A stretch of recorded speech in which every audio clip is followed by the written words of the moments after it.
This is Dr. Kelly's perspective for the last day in January, the last day of the first month of this new year. Already gone. Already gone.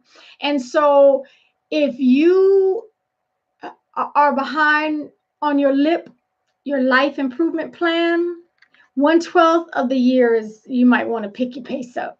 You just may want to do that. Okay, so I decided at the end of last year that every Thursday throughout the year, hello, Eric, mwah, and thank you for all who are joining me. Um, that every Thursday will be Thoughtful Thursday. Wasn't that clever? Thoughtful Thursday. And I was listening. Someone sent me this little clip where they went out and not a scientific poll, but true nonetheless, anecdotal. Went out and did a poll and they asked people to name the last book that they had read. Just name the last book that you've read. And these were all adults. Everyone appeared to be, 7 times 3 plus, okay? And I didn't watch it very long because it wasn't funny to me. It was disheartening, but I watched a few seconds of it, and about easily a good 10 of the 12 people, they didn't even pretend. They said outright, I don't read books. No, say it ain't so. Say it ain't so. Um, when we stop learning and growing, that's it.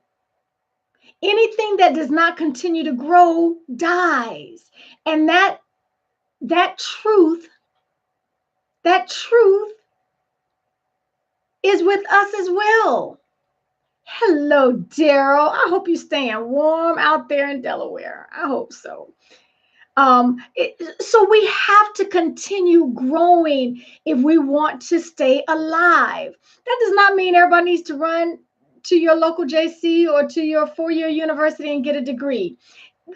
But are you growing? Are you self-educating? Do you read anything outside of a dirty magazine? Because that was one of the answers that came up. Does a dirty magazine count? Certain things call me a stick in the mud or whatever. I just do not think certain things are funny, even though we will laugh our way through them. And some of that is nervous laughter. So Thoughtful Thursdays are here to stay for a while. One of my favorites, Patrick Lencioni's 5 Dysfunctions of a Team. This was introduced to me just maybe a couple of years ago. This author, this book in particular, and this is not his only book, but the 5 Dysfunctions of a Team by Patrick Lencioni. There's his name.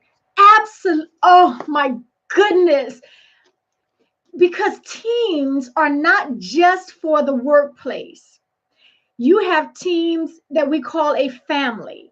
We have teams at churches or wherever we worship. We have teams, sports leagues. As a matter of fact, this Sunday, we're going to see a whole lot of teamwork or not with the Super Bowl. There's no part of our lives that we do not, in some form or fashion, either coexist within a team, or at least we can stand back and see how they operate or not. Oh my goodness, it was a wonderful read, not very thick at all. See, that's pretty thin. Not very long read, but the way he puts it in a fable. And so he comes up with these characters and just phenomenally well done. But let me tell you why this has made Thoughtful Thursday and why I refer to it so often. Because he creates a pyramid, and as many times as I've used his material over and over and over again, I don't see how there's not truth to it. And I'm obviously not going to go through the whole book. I'm hoping to entice you because we're all part of a team. Okay. The bottom layer, the foundation, the rock solid part for any team, any family, any company, any church, any school, anywhere where there's somebody besides you, is trust. And oh, thank you. I was trying to tease you, little Eric. If we will not commit deliberately and decisively and intentionally, if we will not commit to creating trust, that's going to be a weak and dysfunctional, if not crumbling, team or family or company or school or nation. If we, and what he reports, and again, it's not theoretical per se, he puts it in a wonderful fable. So it's like reading a story. You get to know the characters and everything, but the foundation is truth. That if you will not choose not to develop trust, the team has been weakened. Okay, so he goes and he puts it in the dysfunctional format. So a lack of trust, and then fear of conflict. Oh, I was getting ready to start teaching. I don't want to do that because I want you to go get the book. It's probably even on Audible. I'm sure it's out on Audible. I don't know on this one. Can't imagine that it's not. But the foundation of trust. So when there's an absence of trust, there's probably going to be a fear of conflict. You can always tell when there's not a lot of trust in any relationship, marriage, co-workers, fill in the blank. If we tiptoe around real issues, because it's just not worth it. They're just going to go off and they're going to lose it. They're not going to talk to me for 3 weeks. And I don't feel like going all through that. So we tiptoe around issues. Now, I don't mind talking to you about surface level stuff, but that's the depth of the entire relationship, surface level. And that's where it will remain. And God forbid, if it's in a marriage or a family, that can't work because real life interrupts family. Real life interrupts marriages. Real life interrupts companies. The name of the book, The 5 Dysfunctions of a Team, Patrick Lencioni. How am I doing on my Vanna White?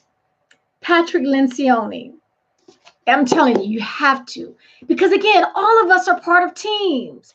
So he goes from trust to fear of conflict, lack of commitment, refusal to hold each other accountable, and lastly, inattention to results. That was the quickie version. And I realize that because I'm not teaching the book today. But I'm telling you, it is so, so worth your time. And look, it's small. If we stop growing, think of yourself as a tree, as a plant. When you no longer nourish and water and feed and take care of and love on, thank you, Melissa, plants, they die. It doesn't matter how beautiful they are. When you cut them from a source, they are going to die. We are no different. So I am hopeful. I am prayerful. I am pleading. Don't be like the people who I saw on that video clip. I'm hoping, I'm serious about this. I'm hopeful that there was a little twinge of shame. And this is why. Some of the stuff we've got to grow up and grow into. And I don't even try to fix it up. I don't try to pretty it up. I don't smile it over and place it in between a joke and an affirmation. Some stuff you just have to accept and grow up. If you are in any position of leadership and you are not reading to grow and stretch and challenge yourself, why are you there? What are you offering to anyone? Because your experience is about to run out. If you're not continuing to grow and change, if all you're banking on is your degree, your title, your experience, your connections, that's going to run thin. So I'm just I want to encourage you to always continue growing. One of the most tremendous ways that we do that is by reading. Well, I'm not much of a reader. Okay, well then don't go out and buy 1,000 books. Buy one, read one, don't even buy it. Scrap that. You don't even have to buy it. There's this thing called the library. Nourishment is critical. The fertilizers, applying what you know and learning more as you grow. High five. Thank you, Edward. Thank you. And so I just want to encourage you, do not get stuck in a place relying on your reputation, relying on your degrees, relying on your title on the door. Are you offering anything to anyone else? And you can't do that unless you continue to nourish and thrive and fertilize your brain, your mind. So don't make it a big book. Don't make it a thick old War and Peace. Find something that you already enjoy. Find a category, a lane that interests you, and pick up something. Read it. Even listen. Okay, I love Audible. Go with an Audible book. Okay, so that is this week's Thoughtful Thursday's choice. It is about to run out, Edward. Yep, you can quote me on that one. Dr. Hollie Kelly. It's going to run thin real quick. Okay, the 5 dysfunctions of a teen, Patrick Lencioni. Great, not just a read, great learning. I mean, it was delicious. It was delicious. It was so good. I've only read it about 4 times now. Okay, that's it for me. Thank you for joining me. Thank you for, I can get a little dramatic. So thank you for hanging with me. Until next time, take real good care of yourselves. Tomorrow, brand new month, which means a brand new opportunity.